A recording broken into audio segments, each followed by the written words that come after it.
Hi Marco. So I totally forgot until you texted me this morning that I had to do a Saturday video. Whoopsies! So, as you know, I now attend art school. I am an acting major, and this means that I get to do something I have never done before, mostly out of sheer laziness, on a massive level. Massive. That thing is to read plays. Just this morning, about an hour after you texted me, I finished Joe Turner's Come and Gone by August Wilson. I'll have to read it 3 more times though to figure out why they even wanted me to read it in the first place. Then I started on Angels in America by Tony Kushner. It's parts 1 and 2. Joy. This semester I will also be reading Eurydice by Sarah Roll, which I've actually already read and seen off-Broadway. Yappy for the win! Yes! It's really good. Oh my goodness. The string house. Her father took down the string house. I kind of love this play. I'll also have to read Big Love by Charles L. Nee, and all of his work is available for free online, so you should totally check that out. And those are just the plays that I am not reading of my own volition. I also picked up Our Town, which I'm sure you'll be proud of me for.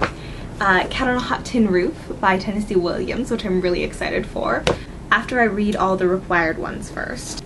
Also, 4 plays by Arthur Miller, who is one of the playwrights that one of my teachers highly recommends. And then Mary's Wedding by Stephen... I want to say his name is Massicati, but I don't know if that's actually how you pronounce it. This is actually the play that I auditioned for this summer, and it's a 2-person play and I didn't get in. I didn't even get called back. Do you remember that? I talked about it for like a week. I was so depressed. Yeah, that one. Used bookstores are a fabulous place to find books, to find plays, except when you can't find used bookstores. So far I found one and heard of another. The one I found was in Harvard Square, and it's called Harvard Used Bookstore or Used Books or something like that. It was huge. It had 2 stories and a basement that was just like wall to wall used books. It was beautiful. And then Raven's Used Books is somewhere on Newbury Street, and I haven't found it yet. So the faculty here really likes to drop names of playwrights that we absolutely have to read.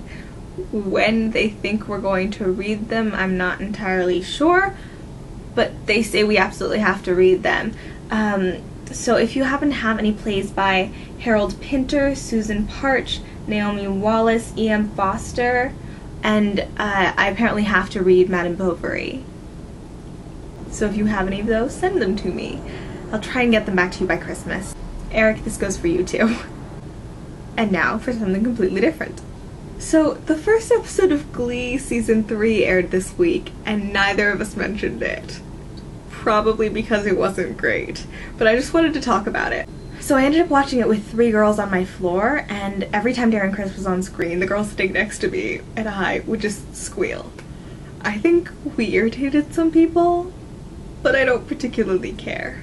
However, Lindsay Pierce's song bothered me. Have you ever actually met like a living, breathing theater person like that?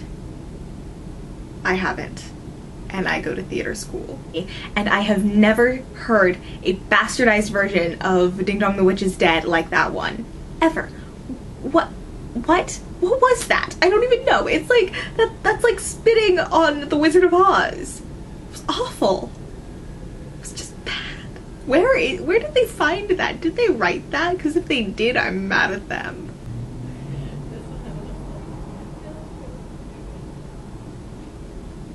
For some reason, people seem to think directly outside my door is the place to hang out and talk.